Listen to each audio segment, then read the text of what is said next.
Queridos amigos, sejam bem-vindos ao canal Videira Espírita. Meu nome é Cristina Brito e este é o programa O Evangelho segundo o Espiritismo, projeto 15 minutos. Aqui diariamente estudamos a terceira obra básica da doutrina espírita, o Evangelho segundo o Espiritismo. Atualmente estamos no capítulo 4, que tem o título de Ninguém pode ver o reino de Deus se não nascer de novo, numa clara menção à reencarnação. Estamos hoje, vamos começar aqui, iríamos para o 11, mas como o 11 fala do 10, que é o versículo, os versículos 12 a 15 da narração de Mateus, no Novo Testamento, do capítulo 11 de Mateus, vejamos então aqui o item 10. Ora, desde o tempo, então aqui é Jesus falando, e ele fala sobre Elias. Só que ele começa falando de Elias quando ele se refere a João Batista, dando o nome de João, mas se referindo a Elias. Depois ele se refere a João Batista como João Batista, porque João Batista e Elias foram o mesmo espírito em duas encarnações. Então ele começa se referindo a Elias, mas usa o nome de João. E depois ele fala de João Batista, querendo dizer exatamente João na encarnação como João Batista. Ok? Então ele usa o nome de João para se referir a duas encarnações do mesmo espírito. E no final ele vai esclarecer por que ele disse isso. Diz Jesus: ora, desde o tempo de João Batista, Elias, até o presente, que é essa fase contemporânea em que João Batista é contemporâneo de Jesus, não é? Então, desde o tempo de João Batista, lá atrás, em Elias, até o presente, o reino de Deus é tomado pela violência. Sim, porque naquele tempo naquele tempo Deus apoiava as guerras, incentivava as matanças, isso na visão de Moisés, não é? Que fez lá as leis mosaicas. Então era um reino de Deus violento, que apoiava guerras, e depois veio Jesus nos falar de misericórdia, nos falar de paz, nos falar de amor, né? Uma outra realidade. Então ele vai dizer: ora, desde o tempo de João Batista até o presente, o reino dos céus é tomado pela violência, e são os violentos que o obtêm. Sim, porque Jesus poderia estar falando de paz, de amor, mas ainda os judeus rezavam, e como até hoje, não é? Seguem as determinações da lei mosaica também, além das leis de Deus que estão nos 10 mandamentos. E ele diz: e são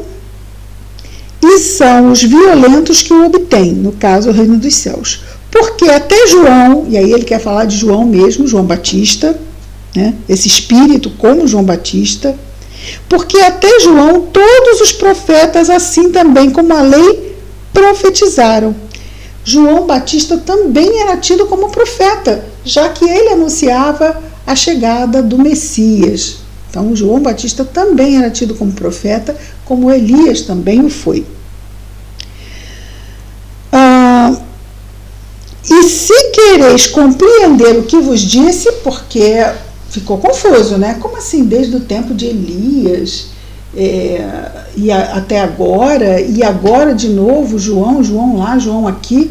E Jesus explica: e se quereis compreender o que vos disse, é ele mesmo, o Elias que deve vir. Quem? João, não é?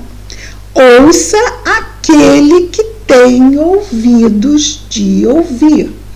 Ouça aquele que tem ouvidos para ouvir. Mesma coisa. No item 11, então, Kardec vai comentar esses versículos. Se o princípio da reencarnação, expresso em João, lá que falou que o que é nascido da carne é carne, o que é nascido do espírito é espírito. Então ele fala de uma forma meio mística, né? Então, se o princípio da reencarnação expresso em João podia, a rigor, ser interpretado num sentido puramente místico, não podia suceder o mesmo nesta passagem de Mateus, que é inequívoca. É ele mesmo, o Elias, que deve vir. Ele mesmo quem? João Batista.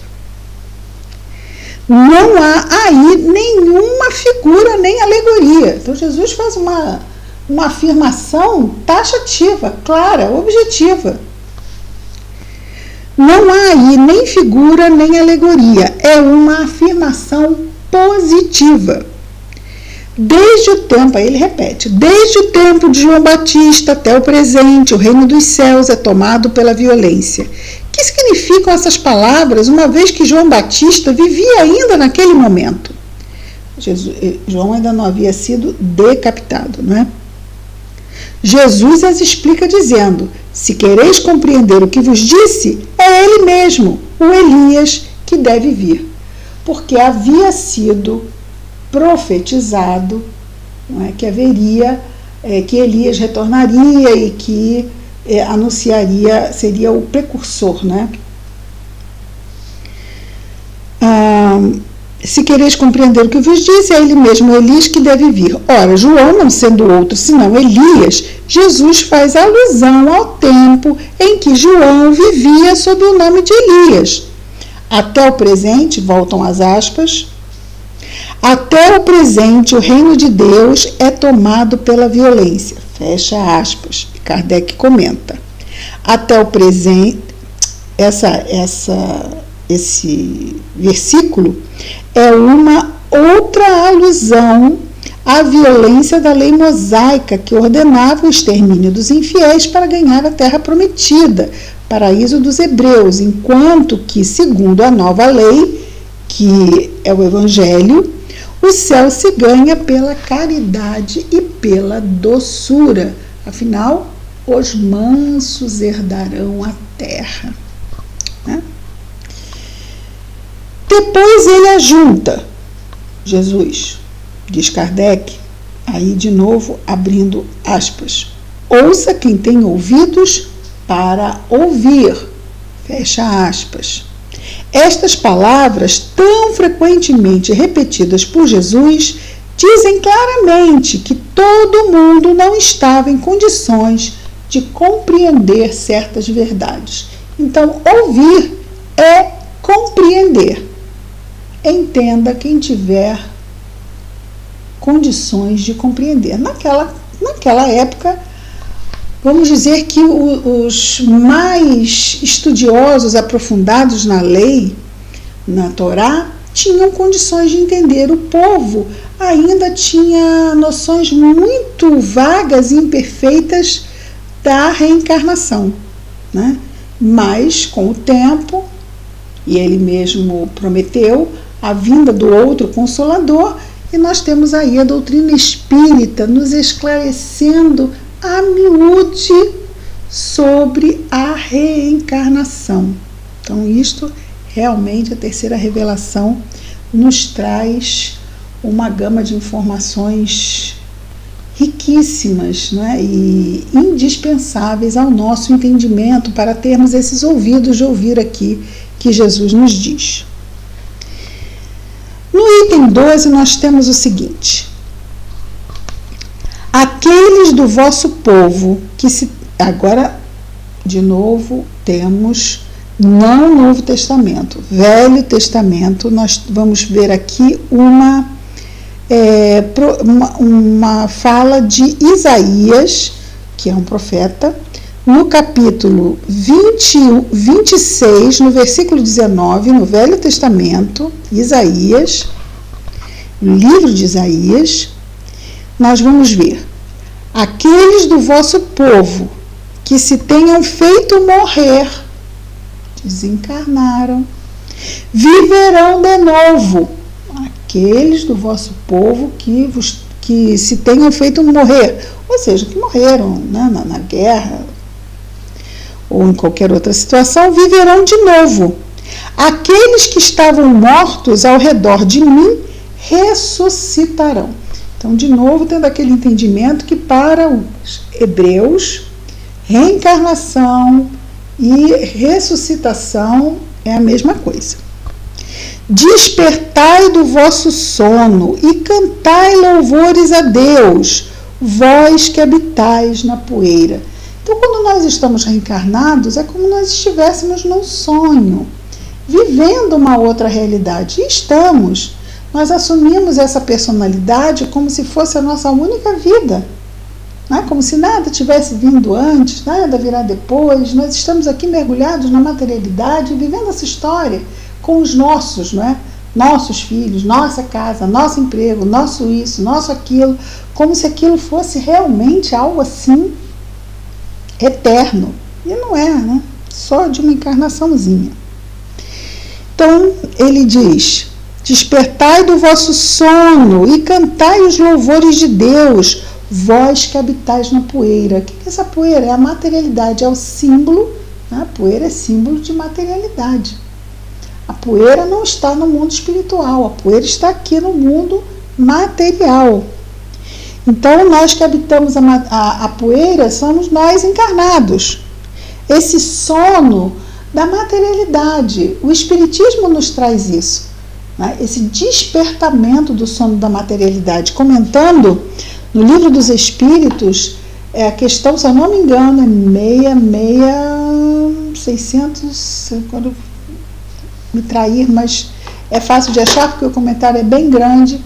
Eu acho que é 66, bom, não vou saber o outro número, o terceiro, 668, em que Kardec fala que o encarnado que conhece a doutrina espírita é como um desencarnado que consegue vislumbrar o que há depois da desencarnação. Então, Kardec diz que o desencarnado é como aquele homem que está no topo da montanha. Quem está no vale não consegue ver o que está do outro lado da montanha. Essa montanha é a materialidade. Então, o desencarnado está lá e ele vê o que tem do outro lado da montanha, que é o mundo espiritual. O encarnado está no vale e ele não consegue ver o mundo espiritual porque ele está no vale, não está no topo da montanha, ou seja, ele não tem a visão do desencarnado. Kardec diz que a doutrina espírita coloca o encarnado, que está lá no vale, como se estivesse no topo da montanha, porque a doutrina espírita nos dá essa condição de nós entendermos o que há depois da materialidade, o que há no mundo espiritual. Então, voltando aqui, repetindo: despertai do vosso sono e cantai os louvores de Deus, vós que habitais na poeira, porque o orvalho que cai sobre vós é um orvalho de luz. Esse orvalho que cai sobre nós é o quê? O conhecimento que possibilita esse despertar. Assim, agora eu entendo o que tem lá. E ele diz: e porque arruinareis a terra e o reino dos gigantes. Bom, são condições lá, o do reino dos gigantes, condições bem lá do Antigo Testamento, né, que seria o povo dos gigantes, bom, que sejam essas guerras da materialidade. Então a gente desperta e passa a ter uma visão de perspectiva diferente. Assim, essas lutas todas aqui são lutas meio, não são lutas fins. Não são lutas fim. Elas não são o objetivo da minha vida. Elas são só um meio de progresso. E eu tenho que observar bem como eu vou lidar com essas lutas, porque tanto eu posso progredir através delas, como eu também posso me comprometer. Então, que esse conhecimento, não é como um orvalho, né, como que desperta quando cai aquela aguinha e a gente desperta, né, um orvalho de luz, iluminando o nosso entendimento.